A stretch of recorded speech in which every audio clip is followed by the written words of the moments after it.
Abstraction क्या होता है?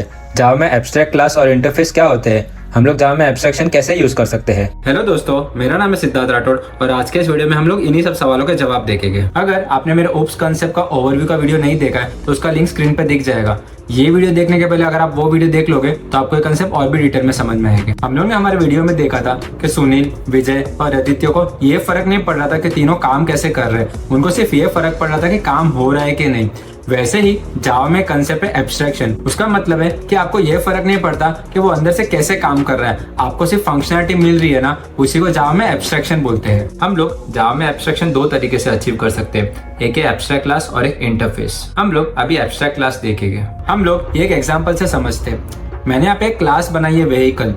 उसमें व्हीकल में बहुत सारी फंक्शनलिटी होती है, लेकिन सिंप्लिसिटी के लिए हम लोग एक ही मेथड लेते हैं, स्टार्ट। मतलब व्हीकल स्टार्ट होनी चाहिए।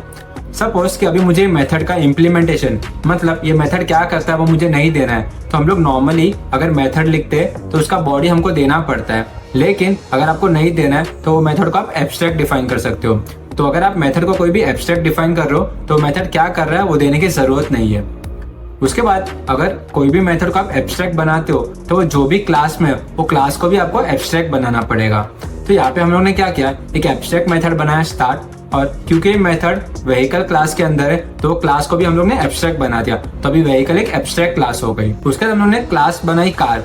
अभी क्योंकि कार भी व्हीकल है तो जो भी व्हीकल में फंक्शनलिटी है वो सब हमको कार में भी चाहिए रहेगी। तो हम लोग ने हमारे इनहेरिटेंस के वीडियो में देखा था कि हम लोग एक्सटेंड्स करते हैं। तो यहाँ पे मैंने क्या किया है, क्लास कार एक्सटेंड्स व्हीकल। तो व्हीकल में जो भी मेथड्स है वो सब कार में आ जाएंगे। लेकिन अगर आप कोई भी एब्स्ट्रैक्ट क्लास को एक्सटेंड करते हो तो आपको वो क्लास में जितने भी एब्स्ट्रैक्ट मेथड है उन सबका इम्प्लीमेंटेशन, मतलब वो मेथड क्या करता है वो क्लास में देना पड़ेगा। मतलब यहाँ पे हम लोग को कार क्लास में स्टार्ट मेथड का बॉडी बताना पड़ेगा कि स्टार्ट मेथड क्या कर रहा है। तो मैंने यहाँ पे स्टार्ट मेथड बनाया और सिंप्लिसिटी के लिए मैंने सिर्फ system.out.println लिखा है। उसके बाद मैं और एक क्लास बनाता हूँ मोटरसाइकिल, क्योंकि मोटरसाइकिल भी व्हीकल है तो जो भी व्हीकल में फंक्शनलिटी है वो सब हमको मोटरसाइकिल में भी चाहिए। तो यहाँ पे भी मैंने एक्सटेंड्स किया है। लेकिन अभी हम लोग ने देखा था कि अगर एक्सटेंड्स करते हैं तो जो भी एब्स्ट्रैक्ट मेथड है उन सबका इम्प्लीमेंटेशन, मतलब वो क्या करता है हमको एक क्लास में देना पड़ेगा। तो यहाँ पे मैंने स्टार्ट मेथड क्या करता है वो दे दिया है। यहाँ पे सिंप्लिसिटी के लिए मैंने यहाँ पे भी प्रिंट कर दिया है। तो यहाँ पे हम लोग ने क्या किया, एक व्हीकल एब्स्ट्रैक्ट क्लास बनाई और उसके अंदर जो जो मेथड्स व्हीकल में चाहिए वो सब दे दिए। तो अभी क्या हो रहा है, जो भी क्लास वो एब्स्ट्रैक्ट क्लास को एक्सटेंड करेगा उन सबको वो एब्स्ट्रैक्ट मेथड इंप्लीमेंट करने ही पड़ेंगे। तो यहाँ पे हम लोगों ने एक एब्स्ट्रैक्ट क्लास से एक टेम्पलेट बना दिया और वो टेम्पलेट को जो भी एक्सटेंड करेगा उन सबको एब्स्ट्रैक्ट मेथड का इंप्लीमेंटेशन देना पड़ेगा। उसके बाद अभी हम लोग ने एक और एक क्लास बनाई है। ये क्लास में हम लोग क्या करेंगे, अभी ऑब्जेक्ट बनाएंगे। हम लोगों ने इनहेरिटेंस में देखा था कि हम लोग दो तरीके से ऑब्जेक्ट बना सकते हैं। अगर आपके पास पेरेंट चाइल्ड रिलेशनशिप है तो आप पेरेंट का रेफरेंस लेके चाइल्ड का ऑब्जेक्ट बना सकते हो। तो मैंने यहाँ पे वैसे ही ऑब्जेक्ट बनाया, मैंने व्हीकल का रेफरेंस लिया है, उसके बाद कुछ भी दे सकते हो इक्वल टू न्यू कार। तो यहाँ पे मैंने कार क्लास का ऑब्जेक्ट बनाया क्योंकि न्यू के बाद जो भी क्लास है तो उसका ऑब्जेक्ट बनता है। अगर मैं अभी ऐसे लिखूँ कि v.start, तो अभी क्या होगा, जो कार मेथड का है उसका स्टार्ट मेथड कॉल होगा। उसके बाद अभी मैं अगर समझो मोटरसाइकिल का ऑब्जेक्ट बनाता हूँ व्हीकल का ही रेफरेंस लेके, जैसे कि vehicle v1 equal to new motorcycle, अगर मैं v1.start लिखता हूँ तो अभी मोटरसाइकिल का स्टार्ट मेथड कॉल होगा। तो यहाँ पे क्या हो रहा है, ये जो क्लास है इसको नहीं पता कि कार क्लास का स्टार्ट मेथड कैसे इंप्लीमेंट किया हुआ है, और इसको ये भी नहीं पता कि मोटरसाइकिल का स्टार्ट मेथड कैसे इंप्लीमेंट किया गया है। उसको सिर्फ इतना पता है कि कार क्लास में एक स्टार्ट मेथड है उसको कॉल करना है और मोटरसाइकिल में एक स्टार्ट मेथड है उसको कॉल करना है। इसको ये नहीं पता कि स्टार्ट मेथड के अंदर क्या लिखा हुआ है। तो यहाँ पे क्या हो रहा है, यहाँ पे एब्स्ट्रैक्शन अचीव हो रहा है, क्योंकि ये क्लास को नहीं पता कि स्टार्ट मेथड कैसे लिखा गया है। इसको सिर्फ ये पता है कि स्टार्ट मेथड को कॉल करना है और इसका काम हो रहा है। तो इसी को एब्स्ट्रैक्शन बोलते हैं। मतलब हम लोग ने इंटरनल डिटेल्स, मतलब स्टार्ट मेथड कैसे काम करता है वो यहाँ पे छुपा दिया। एब्स्ट्रैक्ट क्लास में हमको कुछ चीजों का ध्यान रखना पड़ेगा, जैसे कि सबसे पहले है कि हम लोग एब्स्ट्रैक्ट क्लास का ऑब्जेक्ट नहीं बना सकते।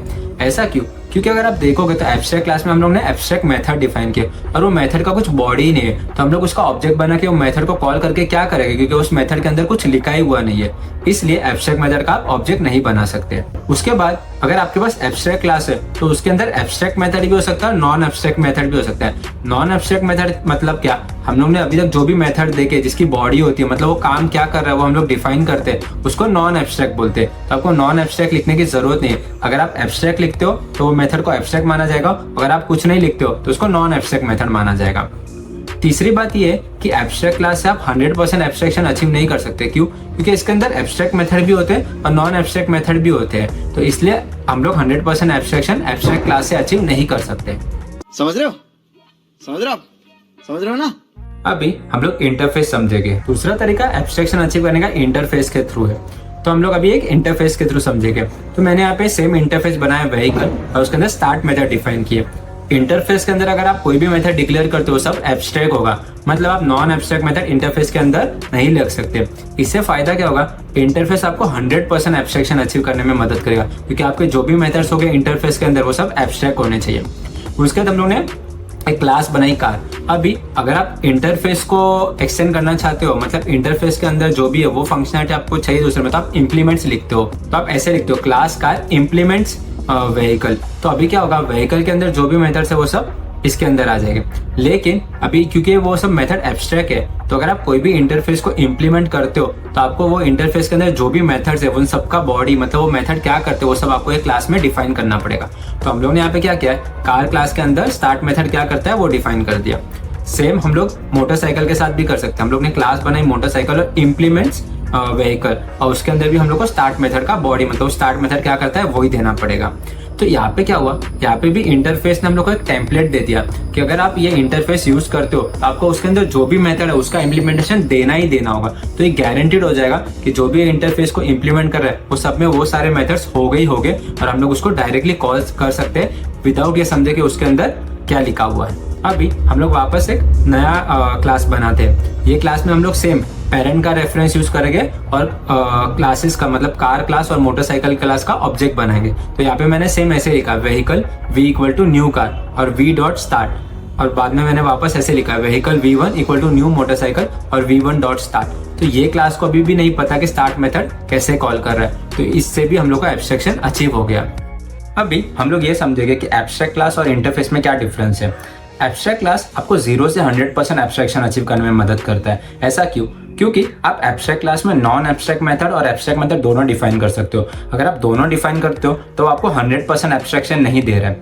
लेकिन अगर आप एब्स्ट्रैक्ट क्लास के अंदर जो भी मेथड्स लिखते हो सबको एब्स्ट्रैक्ट करते हो तो वो 100% एब्स्ट्रैक्शन देता है। तो एब्स्ट्रैक्ट क्लास कितना परसेंटेज ऑफ एब्स्ट्रैक्शन देगा वो अपने ऊपर डिफाइन करता है कि हम लोग कोड कैसे लिख रहे हैं। वही इंटरफेस हम लोग को 100% एब्स्ट्रैक्शन अचीव करने में मदद करता है। ऐसा क्यों? क्योंकि इंटरफेस के अंदर जो भी मेथड्स लिखे वो सब एब्स्ट्रैक्ट होते हैं। इंटरफेस लाने का और एक रीजन था, हमने देखा था इनहेरिटेंस में कि जावा में मल्टीपल इनहेरिटेंस सपोर्ट नहीं होता, लेकिन हम लोग इंटरफेस के थ्रू मल्टीपल इनहेरिटेंस सपोर्ट कर सकते हैं। ऐसा कैसे? हम लोग एक एग्जांपल से समझते हैं। सपोज कि एक इंटरफेस है ए, उसके अंदर मैंने स्टार्ट मेथड डिफाइन कर दिया। क्योंकि हम लोग जो भी मेथड्स लिखते हैं इंटरफेस में वो सब एब्स्ट्रैक्ट होता है, तो स्टार्ट मेथड क्या कर रहा है मुझे यहाँ पे देने की जरूरत नहीं है। अभी सपोज कि मैं और एक इंटरफेस बनाता हूँ बी, उसमें भी सेम मेथड लिखता हूँ स्टार्ट, क्योंकि ये भी इंटरफेस है और इंटरफेस के अंदर एब्स्ट्रैक्ट मेथड होते हैं, तो ये मेथड क्या कर रहा है मुझे देने की जरूरत नहीं है। अभी सपोज मैं क्लास बनाता हूँ सी और ऐसे लिखता हूँ क्लास सी इंप्लीमेंट्स ए कॉमा बी, तो यहाँ पे देखोगे तो इंप्लीमेंट्स के बाद मैंने ए कॉमा बी लिखा है, मतलब मैं दो इंटरफेस के अंदर जो भी मेथड्स है वो सब ये क्लास के अंदर ला रहा हूँ। अभी मल्टीपल इनहेरिटेंस जावा में सपोर्ट कैसे हो गया इंटरफेस के थ्रू? क्योंकि अभी जावा कंफ्यूज नहीं होगा। क्यों? क्योंकि स्टार्ट मेथड का जो भी बॉडी है, इंप्लीमेंटेशन है, वो क्लास सी को देना पड़ेगा। इसलिए जावा में हम लोग मल्टीपल इनहेरिटेंस इंटरफेस के थ्रू अचीव कर सकते हैं। हम लोग ने आज के वीडियो में एब्स्ट्रैक्ट क्लास, इंटरफेस ये सब समझा। हम लोग अपने नेक्स्ट वीडियो में इन सब का डेमो देखेंगे, मतलब हम लोग एक्लिप्स में इसका कोड कैसे लिख सकते हैं। अगर आपको ये वीडियो अच्छा लगा होगा तो इसको लाइक और शेयर जरूर कर देना और मेरे चैनल को आप सब्सक्राइब भी कर देना ताकि आप मेरे अपकमिंग वीडियोस मिस ना करो। Thank you.